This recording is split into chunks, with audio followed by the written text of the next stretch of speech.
ನೀವು ನಿಜವಾಗಿಯೂ ದೆವ್ವ ಇದೆ ಅನ್ನೋದನ್ನ ನಂಬ್ತೀರಾ?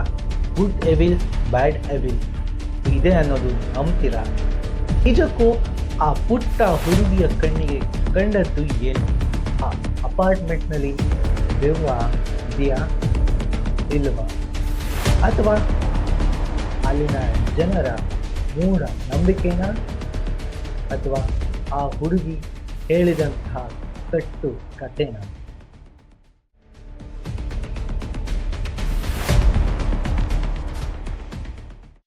ಈ ಸ್ಟೋರಿಯನ್ನು ಒಮ್ಮೆ ಕೇಳಿ.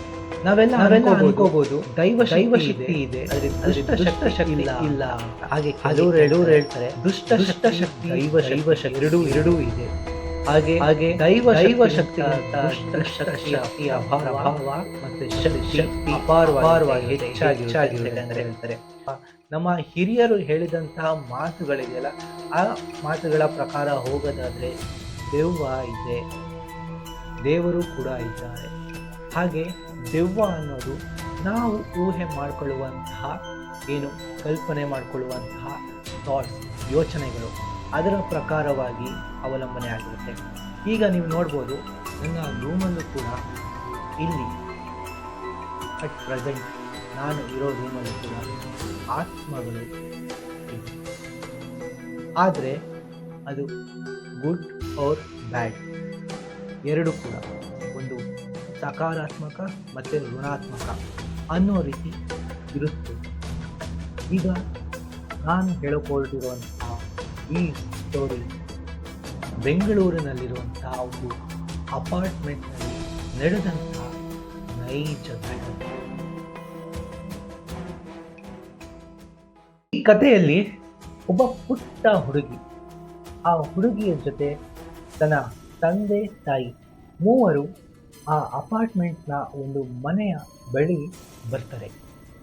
ಅವರು ಕಾಲಿಡುತ್ತಿದ್ದಂತೆಯೇ ಆ ಪುಟ್ಟ ಹುಡುಗಿಗೆ ಏನೋ ಒಂದು ಸೂಚನೆ ಸಿಗ್ತಾ ಇರುತ್ತೆ. ಅವಳು ಹಿಂದೆ ತಿರುಗಿ ನೋಡಿದಂಥ ಸಂದರ್ಭದಲ್ಲಿ ಅಲ್ಲಿ ಇದ್ದಂಥ ಒಂದು ಆಕೃತಿ ಅವಳನ್ನು ಸ್ಪರ್ಶಿಸಿದಂತೆ, ನೋಡಿದಂತೆ, ಹಾಗೆ ಕೂಗಿದ ಭಾವನೆ ಅವಳಲ್ಲಿ ಬರ್ತಾ ಇರುತ್ತೆ. ಆ ಭಾವನೆಯಿಂದನೇ ಅವಳು ಅಪಾರ್ಟ್ಮೆಂಟ್ನ ಅವಳ ಮನೆಯ ಕಡೆ ಹೋಗ್ತಾ ಇರ್ತಾಳೆ. ಇದಾದ ಕೆಲವು ದಿನಗಳ ನಂತರ ಅವಳ ದೇಹದಲ್ಲಿ ಹಾಗೂ ಮನಸ್ಸಿನಲ್ಲಿ ಬದಲಾವಣೆ ಆಗ್ತಾ ಬರುತ್ತೆ.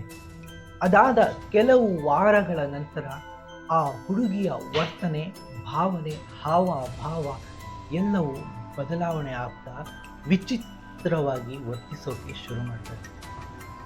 ದೇಹದಲ್ಲಿ ಹಾಗೂ ಮನಸ್ಸಿನಲ್ಲಿ ಆದಂತಹ ಬದಲಾವಣೆಯಿಂದ ಅವಳು ಆ ಮನೆ ಹತ್ರ ಹೋಗೋಕ್ಕೆ ಹೆದರಿಕೊಳ್ತಾಳೆ.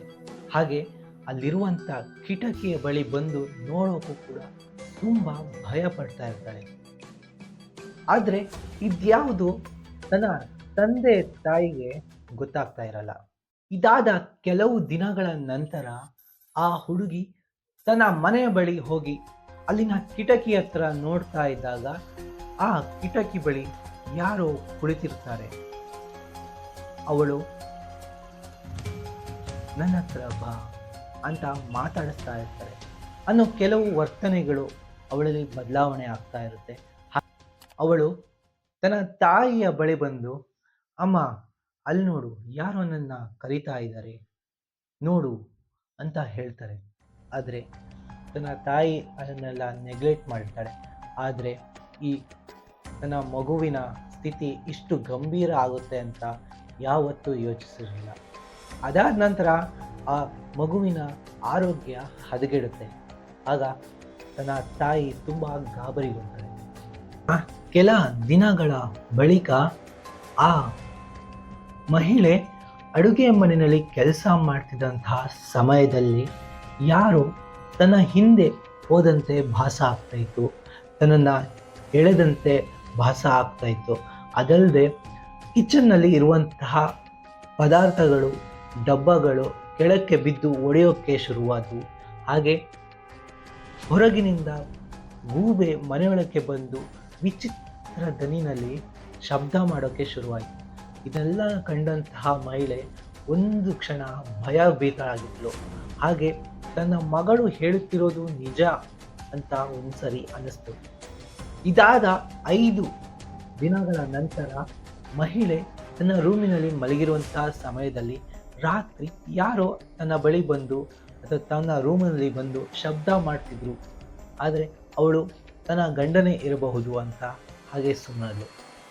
ಅದಾದ 5 ನಿಮಿಷದ ನಂತರ ತನ್ನ ಗಂಡ ಕಾಲಿಂಗ್ ಬೆಲ್ ಹೊಡೆದಂತಹ ಸಮಯದಲ್ಲಿ ಬಾಗಿಲನ್ನು ತೆಗೆಯಕ್ಕೆ ಹೋದಾಗ ಒಮ್ಮೆಲೆ ಶಾಕ್ ಆದ್ಲು.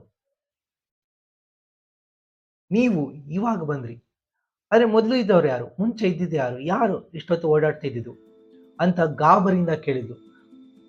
ಅದಕ್ಕೆ ತನ್ನ ಗಂಡ, ಯಾಕೆ, ಏನಾಯ್ತು, ಇಷ್ಟೊಂದು ಗಾಬರಿ ಆಗಿದ್ಯಾ, ನಾನು ಇವಾಗ ಬರ್ತಾ ಇದ್ದೀನಿ.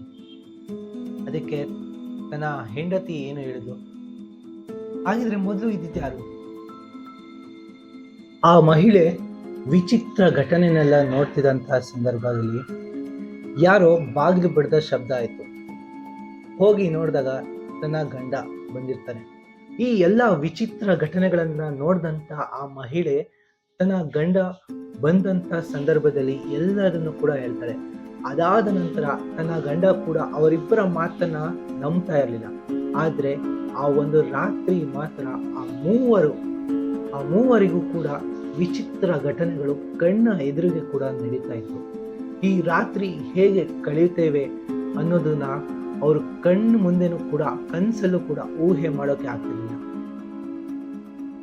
ಆ ಒಂದು ರಾತ್ರಿ ಆ ಮೂವರು ಕಳೆದಂತಹ ಕ್ಷಣ ಏನಿದೆ ಅದು ಮುಂದಿನ ದಿನಗಳಲ್ಲೂ ಕೂಡ ಊಹೆ ಮಾಡ್ಕೊಳ್ಳೋಕೆ ಆಗದಿರುವಂತಹ ಒಂದು ನೆನಪು ಅಚ್ಚಳಿಯದಂತೆ ಅವರ ಮನಸ್ಸಲ್ಲಿ ಕೂತ್ಕೊಂತು. ಮಾರನೇ ದಿನ ತಮ್ಮ ಪೋಷಕರ ಬಳಿ ಹೋಗಿ ಆ ದಿನ ರಾತ್ರಿ ಏನು ನಡೆದಿತ್ತಂತಹ ಘಟನೆಯ ಬಗ್ಗೆ ಅವರ ಬಳಿ ಹಂಚ್ಕೊಳ್ತಾರೆ. ಅವರು ಮತ್ತೆ ಆ ಮನೆಯ ಬಳಿ ಬಂದು ಅದರ ಬಗ್ಗೆ ಮಾತಾಡ್ತಾ ಇರ್ತಾರೆ. ಹಾಗೆ ಅಕ್ಕ ಪಕ್ಕದ ಮನೆಯವರಿಗೂ ಕೂಡ ನಿಧಾನವಾಗಿ ಗೊತ್ತಾಗ್ತಾ ಹೋಗುತ್ತೆ. ಹಾಗೆ ಅಲ್ಲಿನ ಅಕ್ಕಪಕ್ಕದ ಮನೆಯವರು ಕೂಡ ಹೇಳ್ತಾರೆ, ಇಲ್ಲಿ ತುಂಬಾ ದಿನದಿಂದ ಈ ರೀತಿಯ ಘಟನೆಗಳು, ವಿಚಿತ್ರ ಶಬ್ದಗಳು ಈ ಮನೆಯಲ್ಲಿ ನಡೀತಾ ಇದೆ, ದಯವಿಟ್ಟು ನೀವು ಈ ಮನೆಯನ್ನು ಖಾಲಿ ಮಾಡಿ ಅಂತ ಹೇಳ್ತಾ ಇದ್ದಾರೆ. ಆದರೆ ಅವರು ನಿಜವಾಗಿಯೂ ಆ ಒಂದು ಮನೆಯನ್ನ ಖಾಲಿ ಮಾಡೋಕ್ಕೆ ಇಷ್ಟ ಇರಲಿಲ್ಲ. ಆದರೆ ಒಂದೇ ಒಂದು ಕಾರಣದಿಂದ ಈ ಮನೆಯನ್ನ ಬಿಟ್ಟು ಹೋಗ್ಬೇಕಾಗಿದೆ.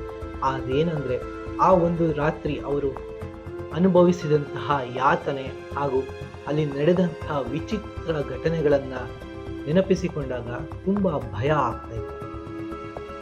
ಕೊನೆಗೆ ಆ ತಂದೆ, ತಾಯಿ ಮತ್ತು ಮಗಳು ಮೂವರು ಕೂಡ ಆ ಮನೆ ಬಿಟ್ಟು ಹೋಗೋಕ್ಕೆ ನಿರ್ಧಾರ ಮಾಡಿದ್ರು.